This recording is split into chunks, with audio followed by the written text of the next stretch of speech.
કેમ છો બધાય? આજે સવારે તો હું ઉઠી ને તો ઘરે કોઈ જ નહીં, તો હું તો ગોતતી હતી બધાય ક્યાં. પછી મેં દીદીને ફોન કર્યો ને તો કે અમે તો બજારમાં આવ્યા છીએ. તો મેં કીધું વાંધો નહીં, તો મેં હાથે ચા નાસ્તો બનાવ્યો. એક તો મને કાંઈ આવડતું તો છે નહીં, તો મેં બનાવ્યો જેવો તેવો. પછી મેં ચા નાસ્તો કર્યો, કામ કરી સાંજના ટાઈમે પાઉંભાજી ખાવાનો પ્લાન હતો, તો અમે રાતે બારે ગયા હતા તો ત્યાં પાઉંભાજી ખાધી. પછી નાનીના ઘરે ગયા હતા તો નાની પાણી ભરતા હતા. વંશિકા દીદી મને મહેંદી મૂકી દેતા હતા, પણ એને તો નાનું એવું ચકેડું કર્યું ને ત્યાં તો એને તરસી થઈ ગઈ હતી. એને પહેલાં પાણી આપ્યું, પછી એને મને થોડી ઘણી મહેંદી મૂકી દીધી. પછી તો વંશિકા દીદીએ ઉપર કાન વિંધાયું, તો અમે બે સેમ વિંધાયું હતું. પછી ત્યાંથી રિટર્ન થયા તો દવા લેવાની હતી, તો પેલા મેડિકલેથી દવા લીધી.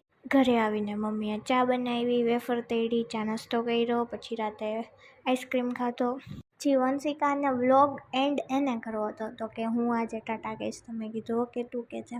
તો એને ટાટા કીધું. ટાટા, બાય બાય, રાધે રાધે, જય માતાજી.